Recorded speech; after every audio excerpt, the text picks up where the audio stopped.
El existencialismo. El existencialismo es una corriente filosófica que discute y propone soluciones a problemas inherentes al ser humano. Es una filosofía centrada en la problemática de la existencia del mismo.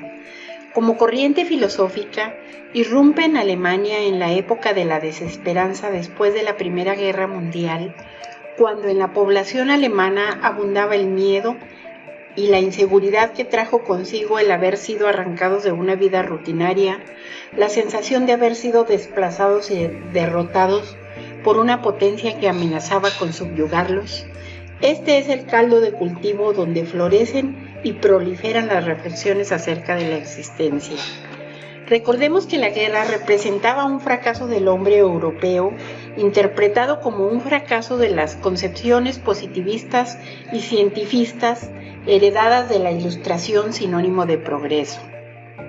El existencialismo o filosofía de la existencia, aunque data de tiempos remotos, generalmente se adjudica al pensador Søren Kierkegaard, 1813-1855, y alcanza su máxima expresión en el siglo XX.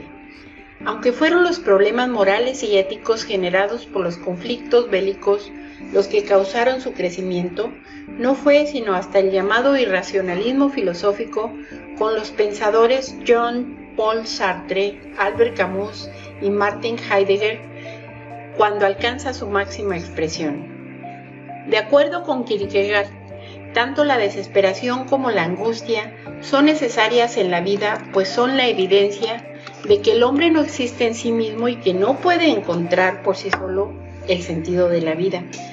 Desesperarse de sí mismo es reconocer la incapacidad como ser humano para lograr una vida plena, y la angustia es la manifestación de esa imperiosa necesidad de encontrarla y el camino para entregarse totalmente en las manos de Dios para lograrlo. Su filosofía se inclina por la subjetividad que equivale a la realidad y a la verdad.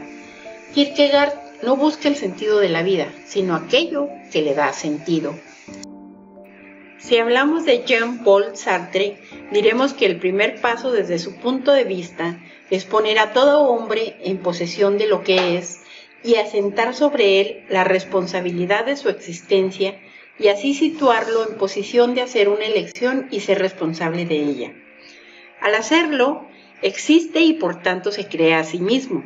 Primero existe y después se define. El ser humano no es otra cosa que lo que él hace. Es el único que no solo es como él se concibe, sino como él quiere ser y como él se concibe después de su existencia. Sartre se ocupa de la enajenación del ser humano, la soledad, la libertad y la responsabilidad.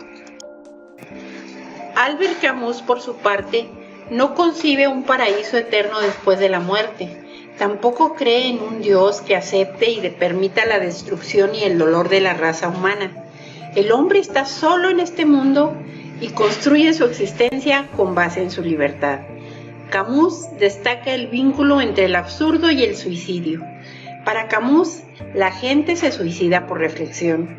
Su análisis los lleva a la conclusión de que no han encontrado el sentido de la vida, por tanto, ante la soledad, la alienación y el sinsentido, hay que suicidarse, pues el suicidio implica confesar que no se comprende el sentido de la vida, por tanto, no se merece vivirla.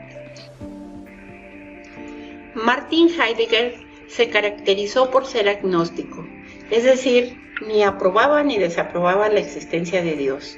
Fue discípulo de Edmund Husserl. Su teoría se limitó a un ser existente o ser ahí, Dasein, como quien es echado a una existencia que desemboca en la nada. Se trata de una conciencia de precariedad por la ausencia del otro que provoca soledad existencial, donde el individuo se percata que el único absoluto para el hombre es la muerte. El hombre es un ser para la muerte y vivirá en tal insatisfacción a menos que encuentre una razón digna para la cual vivir.